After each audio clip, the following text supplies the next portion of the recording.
you guys are seeing how far we're going with this, so there's a lot of procedures to actually follow to be able to get this thing done. The first thing first is you have to start with removing the stereo, removing this. All you need to do, the basics you need to understand here is just pop. You gotta be popping things up. You can see where the clips are, hiding them from there. There is another, you need to pop this cover up that actually allow the air to come outside through these vents. Then like this one here, then you're gonna pop it out too. Then they have two bolts that is securing the steering column here. So the bolt is from the down here, so it's two bolts that secure it. It should be looking like this.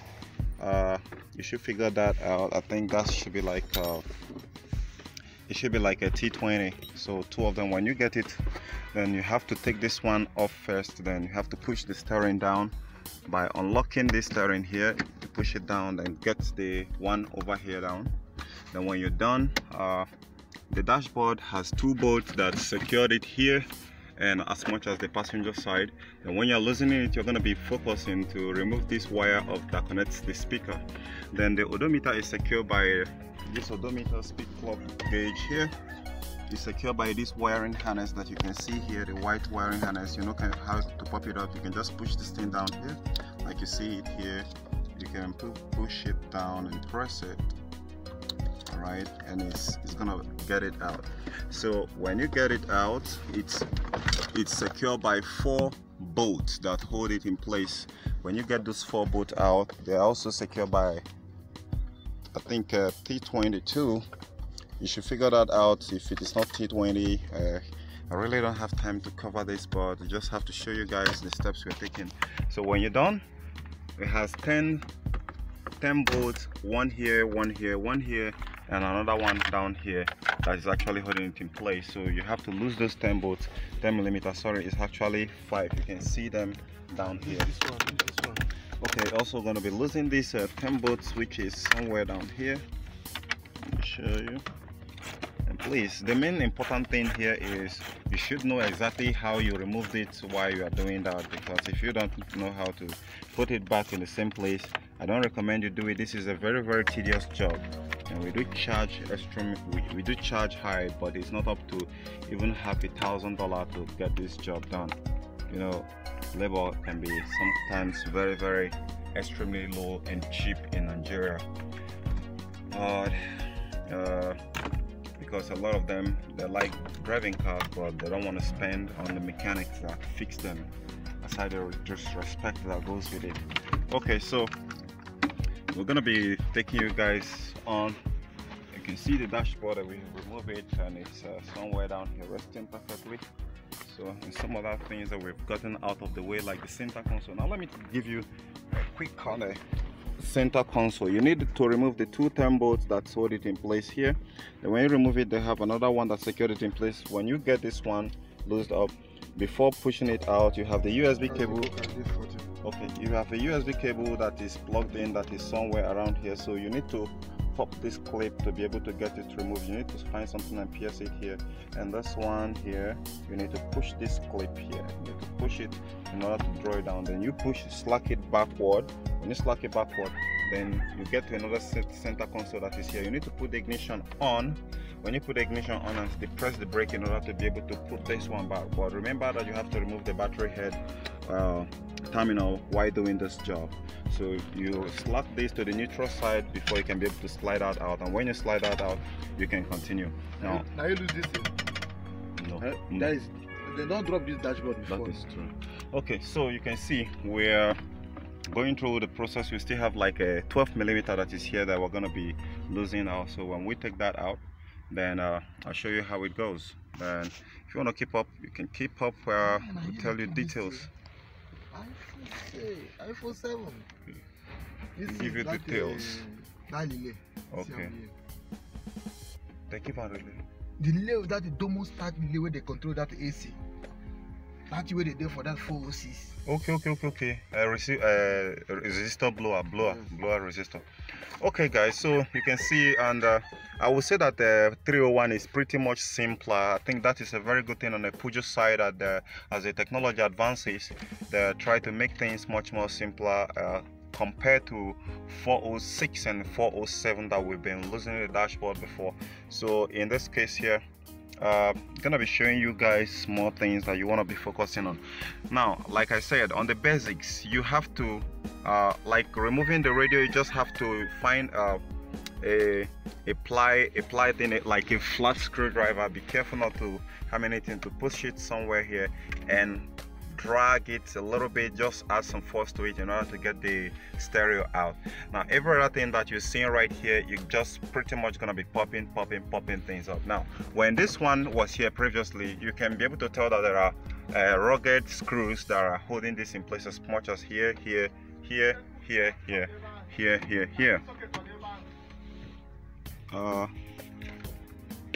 Okay, Siri, but I follow me, but check in a box about.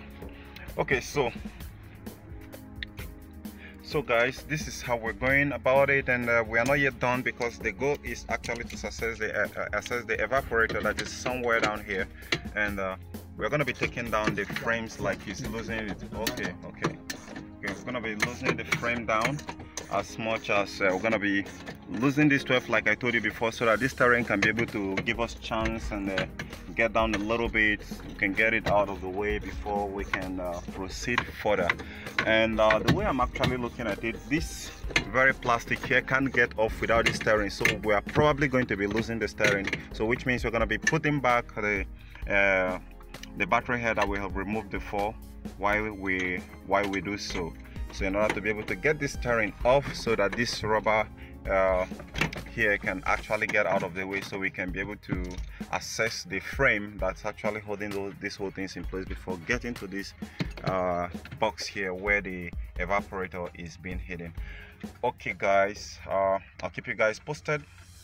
Stay in touch, because I'm gonna be giving you more update on this. Okay, back on the 301. So the frame, which you can see down there, we maneuver without removing the steering. As you see it right now, we just remove the 12 bolts that's still holding it in place here. Then we have to slide this thing a little bit backward. Then when we do that, we're holding it in place. It have to be two persons job, not one person. So the other person has removed it from that side. Remember that it's hooking somewhere here that actually aligned it. Okay, so after that,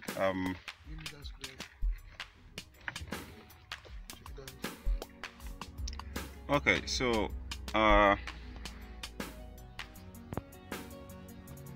as you can see, let's go there again. So after pushing this dashboard plastic, you can see here that's actually holding in place in forward, in order to get this steering, because I don't want to go through some sort of electronic angle settings using computer or airbag problem. So that is why I don't want to pull out this one here. Now, when you have someone at the other side, have to loosen out the 12 that is holding it in place here. And you loosen out the 12 that's holding it in place here. There's another 12 holding it down here. There's another 12 holding it down here. So now as you lose it up and lose the one that is at the center here, then this thing should be ready. Then this cable you can see here, this cable are plugged to it. This cable linked between here to the other side that connects the flap control, the blender, and as much as the motor. This one here goes to the motor. So you gotta be careful about removing that, especially this one here. This one, it goes on top of the pipe, the frame that you can see over there. Now the next thing you want to do before you, because as soon as you get that frame off, the next thing that you want to be doing before you finally succeed in getting the evaporator that's supposed to be down here with the heater core, is going at the go through the engine bay. Now let me go through the engine bay and show you what you're gonna do there before you get it down completely. Now on the engine bay, the first thing you want to do is you want to get this one out of the way, which you're going to be using a flat screwdriver to loose it from this throttle body. Then when you do that, you're going to need to separate this like this. You're going to need to separate this, push it like this, you know, and slide it back to get this one off. When you're done with that, then the expansion valve is being secured by 10mm, which is like this. You're going to be needing to unscrew it. 10mm ratchet, 2 of them is being secured there, so as soon as you lose the both of them, the suction and the discharge, then the next one you're going to be ready to remove is this one here. Now you have to understand that anytime you disconnect the Peugeot coolant, you have to bleed it, which you can see the bleeding section here. So the first thing you want to do is to pull this clip on the top here the same way you do it. When you pull it, you bring it backwards. When you bring it backward and you pull it gently, it should come out. Then the next one here come a little bit tricky. They have a tool for it, but if you don't have a tool for it, you can just press this 2 tab. There is a button here. You can see there is a button up and there is a button down. So when you press it, it's gonna open wide inside to allow it to go out. So when you hold, you just press it and pull it backwards. When you pull it backwards and wiggle it right and front, up and down, it should be able to come out. As soon as it come out, then the evaporator is ready to come out. Now this flat bar is actually what's covering the expansion valve. So as soon as you lose the 2 10mm bolt that is holding it in place, you should be able to get down. Now next thing that you want to do, because it won't just come out. As soon as you're losing this one, you're going to be meeting another bracket like this. You see this bracket here is being secured with a T20 screw that's like this, that you need to lose from the center part. So if you don't lose it, it's not going to get out. So you're going to lose that before it gets out. Now let's go to the evaporator side. Okay, on the evaporator side, you can see we are about to get it opened up and see the main reason why the refrigerant is leaking out within just a very short period of time. So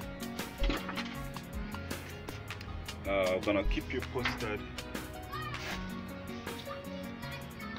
however it goes, but as you can see, we can see that some people have actually loosened it up and lost some of the clips. In our own case, we're going to be taking some serious measures to make sure that we fire. Okay, so you can hear him say that use fire to actually burn to try to create that same part. So this is the heater core right here. This one is the heater core, not the evaporator yet. It looks clean. It doesn't seem as if it's leaking. So okay, here comes the boogeyman. Wow, it looks getting a little bit surprised. Damn.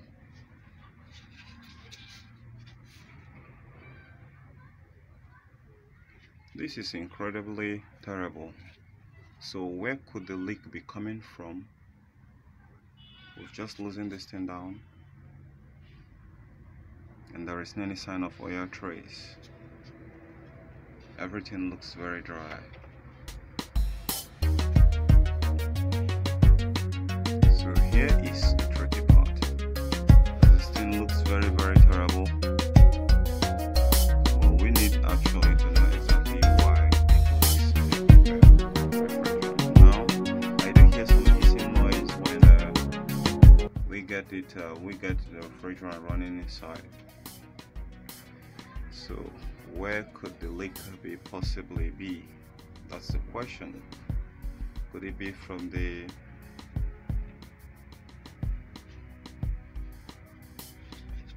discharge? Because I'm sensing some oil within the discharge area there. Okay, so far everything seems very clean. It doesn't seem that this is where it's actually leaking from. You know, that's the most terrible thing about this whole thing. You're not perceiving a refrigerant now. You opened it hoping that you're going to be seeing some oil trace here. Ooh. Okay, so maybe before we put it, we might try to pressurize it and see if we're going to be getting some maybe there is a gas escape, or sorry, refrigerant escape, but there is no any oil escape. So we're gonna perform that test, and I think that's gonna be a wrap up for this. But right now, I think this is where we're gonna be calling it a wrap up for now. I'm gonna keep you guys posted. Catch you guys later. Bye for now.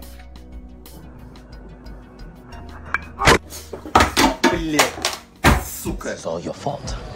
You know, I do what I am supposed to do. I clothe you, I feed you.